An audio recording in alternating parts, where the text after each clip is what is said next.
Um, I'm on the board of trustees of a small liberal arts college in Memphis, Tennessee named Rhodes College. And one of our standing items on our board agenda in executive session is always to ask the president of the college what keeps him up at night, what wakes him up at 3 a.m. in the morning. So what I thought I'd do today is to tell you what wakes me up at 3 a.m. in the morning, and to share with you some of my concerns, which means this talk is quite informal and will necessarily be somewhat reflective and somewhat speculative. I've been living abroad for most of the last 25 years, and so I think that I'm first on the program today, so other people behind that come later can correct all of my mistakes, because I don't really have a lot of experience with you and what you've been doing, and certainly not with Seed Library, so I'm not sure that what I have to say is that relevant. And I want to talk a little bit about history and a great deal about the future.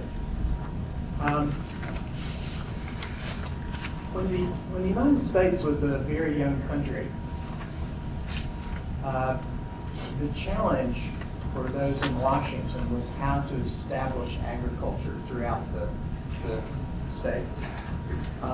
Obviously, there was some agriculture here, but we're not talking about that kind of agriculture. We're talking about the agriculture we commonly see now. And in those days, it wasn't sufficient simply to, let's say, import wheat to the United States, wheat being native to the Near East. It was necessary to import a diversity of wheat. Wheat is now grown in every single one of the United States. So obviously the wheat that grows in Florida is not the same as the wheat that grows in Alaska or Montana. So importing wheat wasn't enough.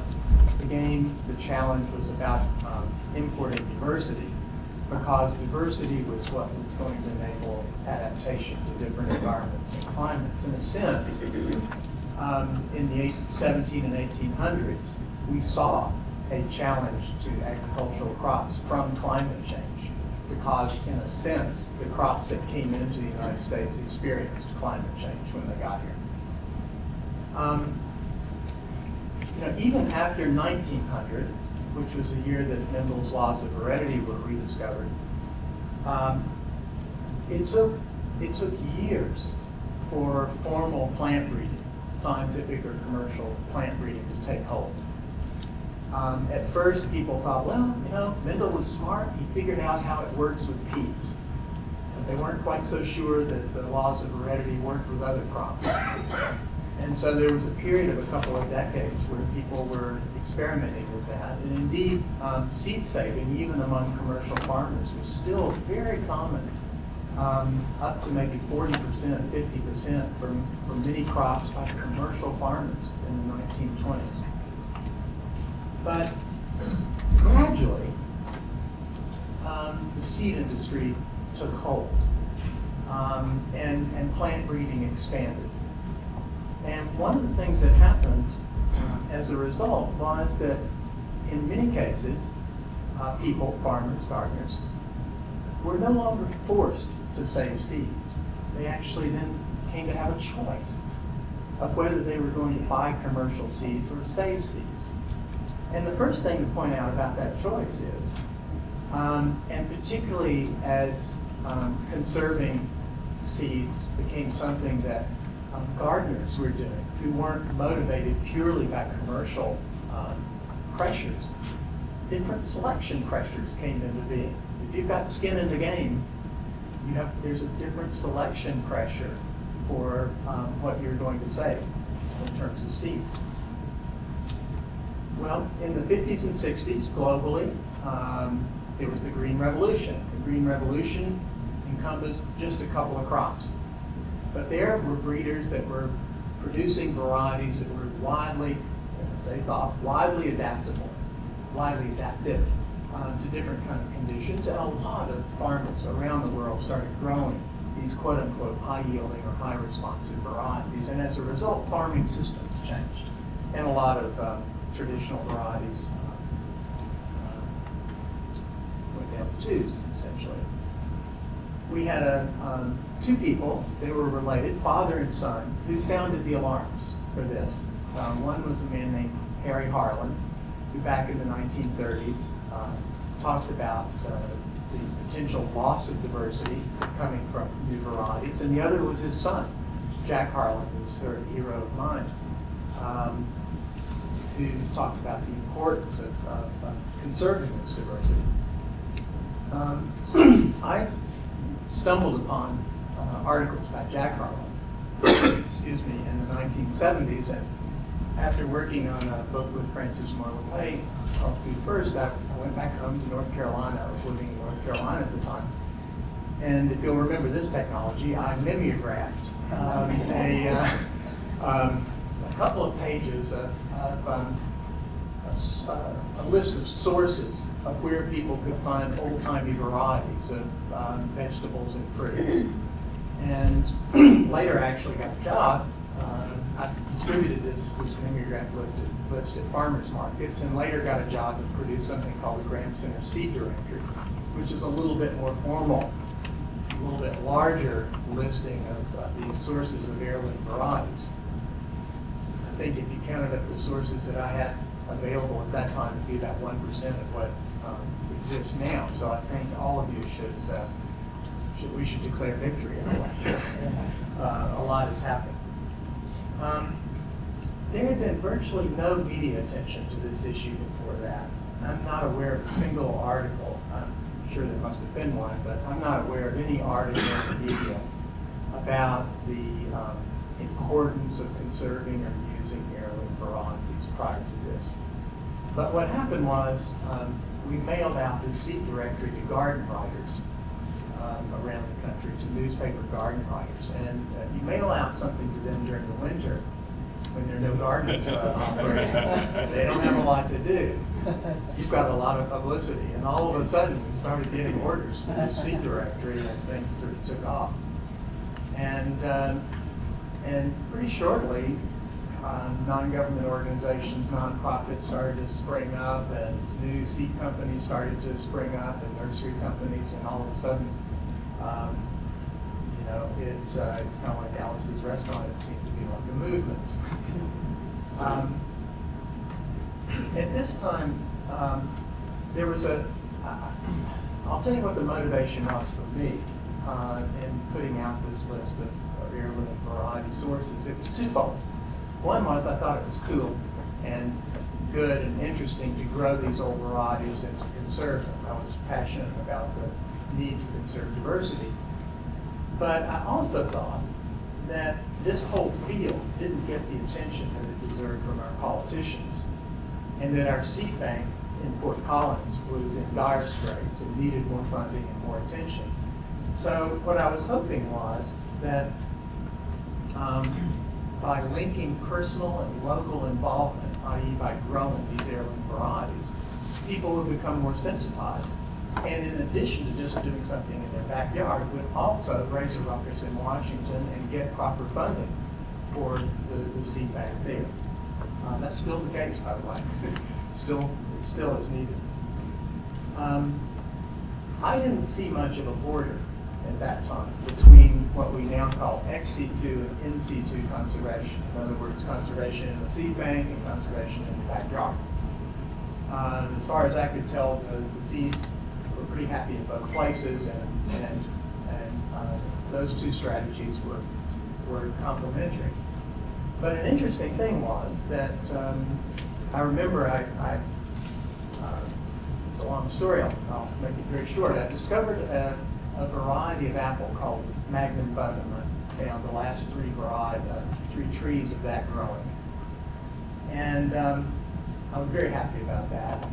And it had a long documented history, and I thought it was a mistake. So I contacted the USDA and rather proudly said that I had this apple, good history, good pedigree, we know it's the one, and I was willing to give it to them for the apple collection.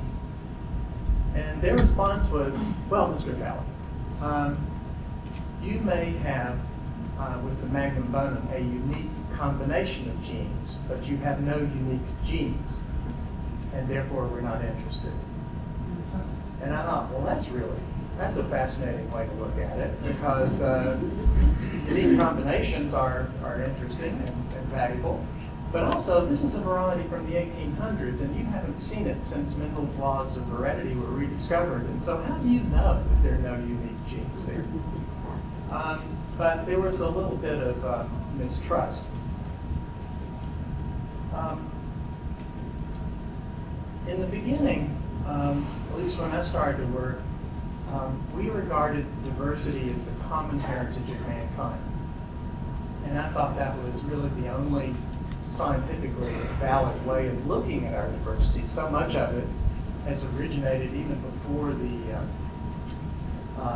nation state came into existence. So it was hard to see how any person, company, country could really claim ownership that was a little bit arrogant. So we thought this is a common heritage.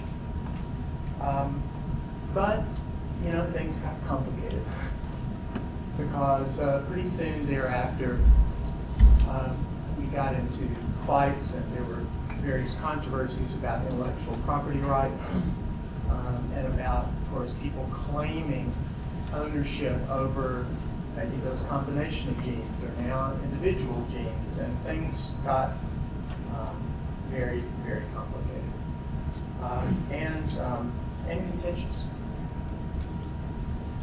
And then new words started to enter our vocabulary. They were words like biotech, biopiracy, bio whatever you want to put after that. GMOs, Monsanto. There were a lot of different words that came to the fore that didn't exist when I started working on this issue in the 70s.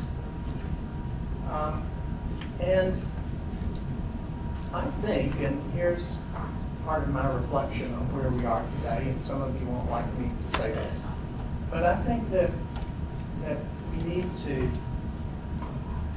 keep some of these issues in perspective and not be distracted by the latest hot button political issue. What are our real goals here?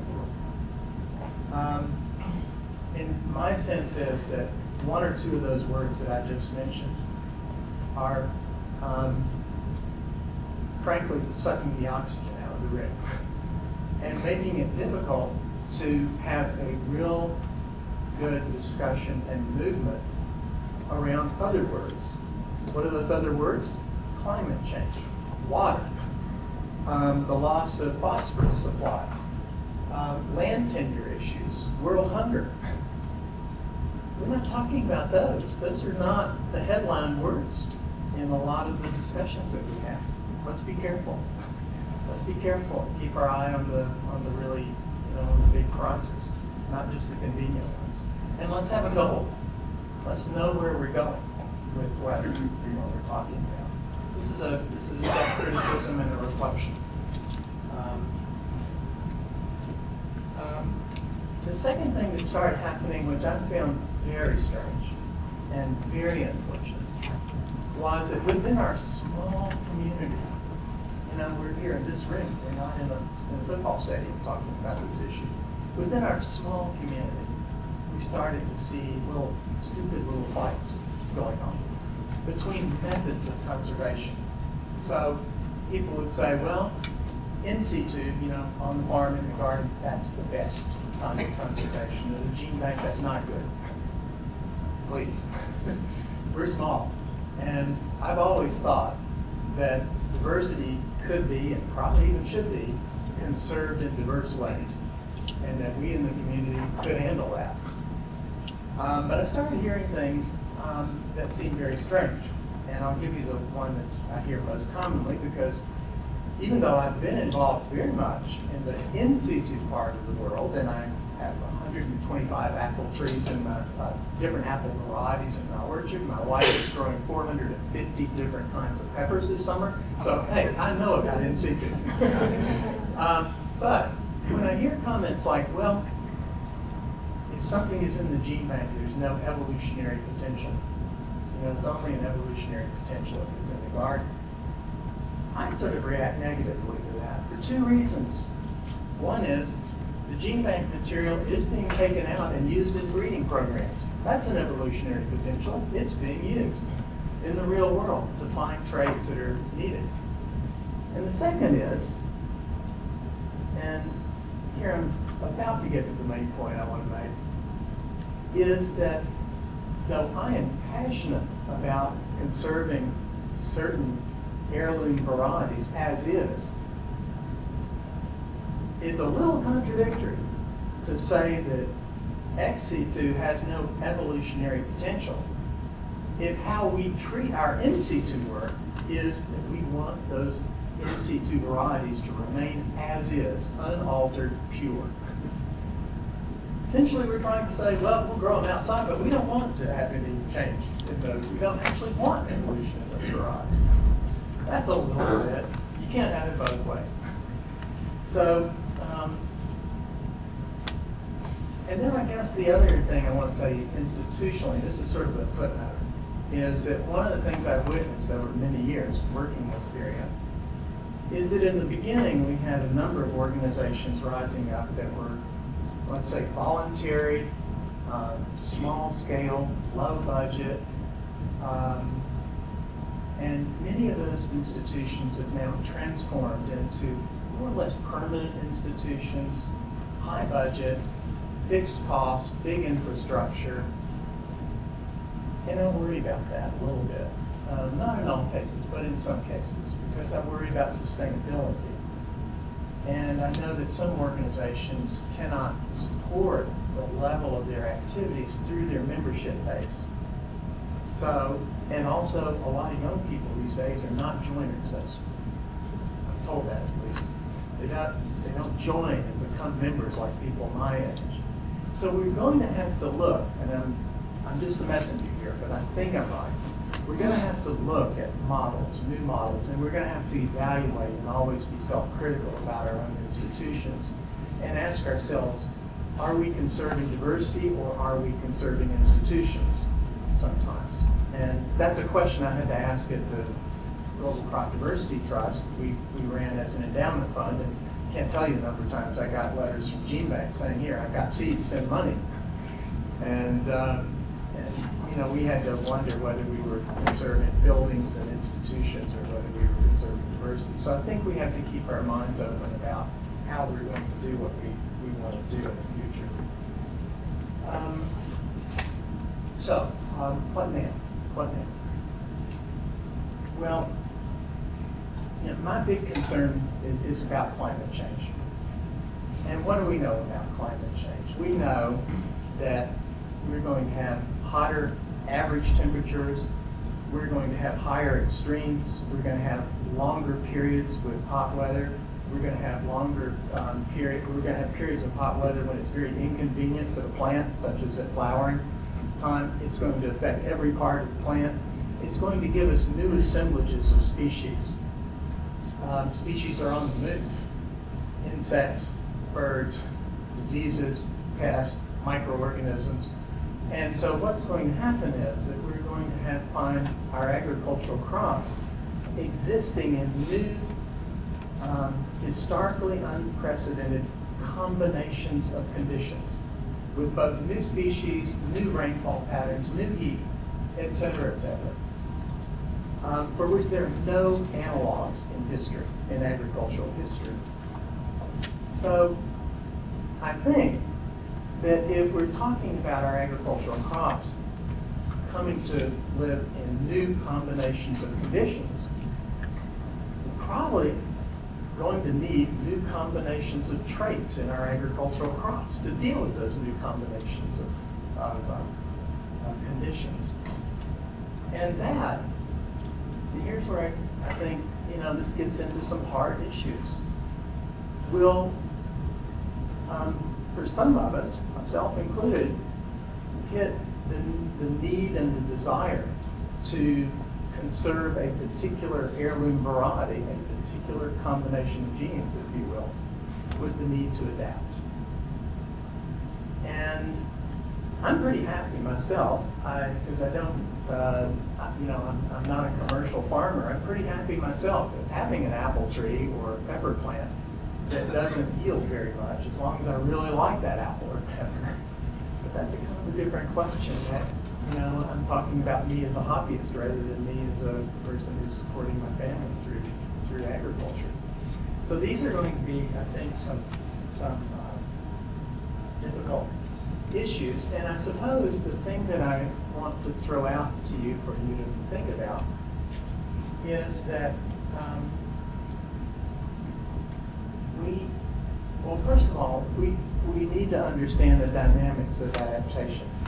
As I was saying to Gary last night, I think on the ride home, some people have a view of adaptation, crop adaptation, as being, well, if you just grow a crop in your backyard, it'll sort of become adapted in the same way as I, a kid who grew up in Memphis, Tennessee, but lived in Norway for 15 years, became adapted to Norway.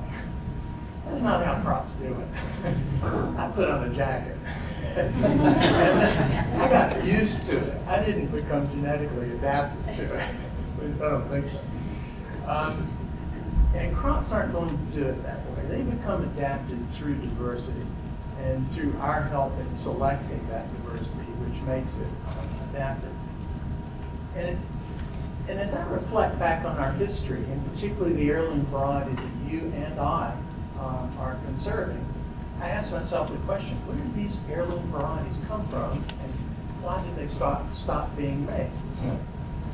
And I gotta tell you, I don't think that we're dumber than our ancestors. And we don't have less ability to create new varieties or select new varieties than our ancestors did. So my sense is, and here's the wild and crazy idea that I want to throw out to you, is that first, we've sort of abandoned the field in terms of selecting and creating our own heirlooms. And second, we ought to consider it. We ought to consider not just conserving these heirloom varieties as is, like they're a museum piece, but we ought to consider developing our own tomorrow's heirloom varieties, the heirloom varieties that our children and grandchildren will appreciate. And how do we do that? We do that by accessing this diversity. Maybe it's through seed libraries. It would be a great mechanism, I would think. By combining it, by not thinking even in terms of varieties, of something that's distinct, uniform, and stable, but thinking of mixtures as something that's unique and perhaps adaptive. So that's really the point I wanted to make, that we might want to consider becoming a movement with a little more dynamism and not just conserving what's been handed down to us, but adding to it. So, thank you very much.